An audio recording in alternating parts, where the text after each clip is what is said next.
Yo, it's Shiesty, and we're back, and I'm here to talk about those Star Wars anniversary figures. I went to Target the other day because I saw they was having a sale, 20% off on one of the Droid Party build sets, and that was one of the minifigures I was missing, or one of the sets from that collection that I was missing.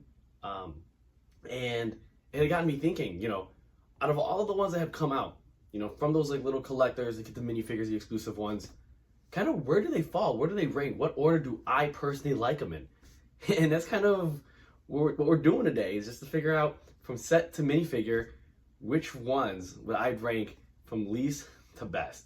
Now, full disclosure, I do not have the Star Destroyer, one with Cal Kestis, and I think that's going to be kind of an asterisk because I don't want to rate something that I don't have like in my set for this one specifically. So here we honorable mention. That one's coming soon. Once it's on sale, I'm gonna get it. Just because for like 160 is kind of a lot right now.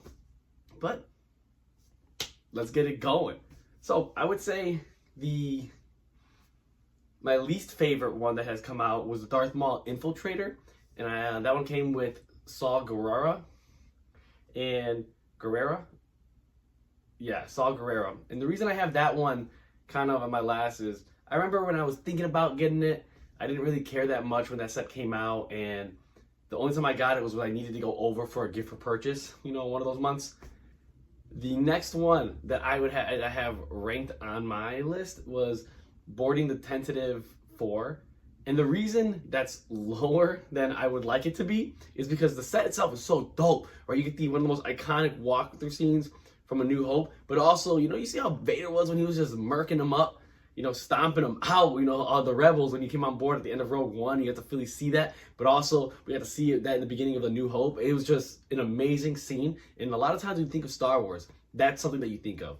And the reason I have it here is because that minifig, you get a Rex, and I'm not like, I love Commander Rex, it's fun, it's cool, but I'm like, is this something that I would have wanted in that kind of an exclusive minifigure? No, because they had just released two new ones around the same time, right? In the little microfighter and in one of the UCS, was it UCS? Yeah, I believe it was the UCS ship. So I was like, why give me 3 Rexes when I can already obtainably get him, in a $12 set? And then I have it ranked, and then I have the Sand Scarif and Sarlacc Pit ranked. And I have every single adaptations and iterations of the Sand Scarif, and that's another iconic scene from Star Wars. Like, you're not gonna tell me you didn't get hyped when you saw a blind Han Solo, mess up Boba Fett. Boba Fett, awesome, right? They didn't have to do my boy dirty that way, but they did. Luke Skywalker, getting the lightsaber thrown at him, when D2 shot it for him and he caught it and was ready to, get into action. Awesome. And I feel like Lego has made 3 versions of it already, and I have, all 3 now. And the reason I have it this like right in the middle, because you get like Ninoob, and that's a cool little figure, little red jacket and his little morphed face, and I believe this is the first time we've seen that kind of species in Lego form. Then I have the one I just recently picked up, the Creative Droid Play, and I have this one because you get little thick droids, right? They're a little fun, they're cute, they're going to be more playability than display features, but you can also throw a little party hat on one of them and you put them on your shelf and boom, bam, bop. People are going to have a lot of questions. It's a great icebreaker. It's a great conversation piece. And you get a nice little pink droid. And you get Baby Leia.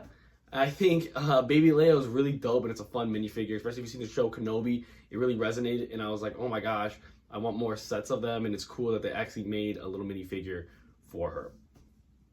Then I would put that Imperial dropship, the Imperial dropship one. And the reason I have this here, and this one was kind of in contention for me because obviously the tentative boarding is a lot cooler looking, but this is like, I would say 2 battle packs in one, but it's that pink R2-D2 that's thrown in there is what's really solidified it for me to be this higher on my list, just because that's a cool little minifigure, right? You get an awesome battle pack and you get a really dope minifigure, and that's why I would throw it higher on that tier for me.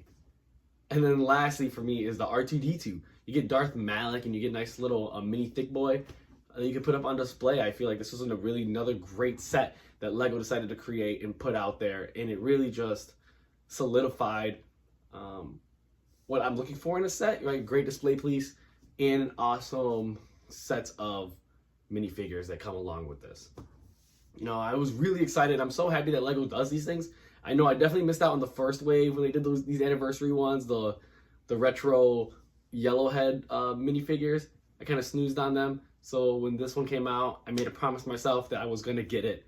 And the Star Destroyer is next. I'm just waiting for it to go on sale. I have a whole video on balling on a budget when it comes to Lego, because it can get a little expensive, and you just need to know how to shop. You know, you need to know where to get it, when to get them, if you are kind of operating in a budget. And, you know, Lego.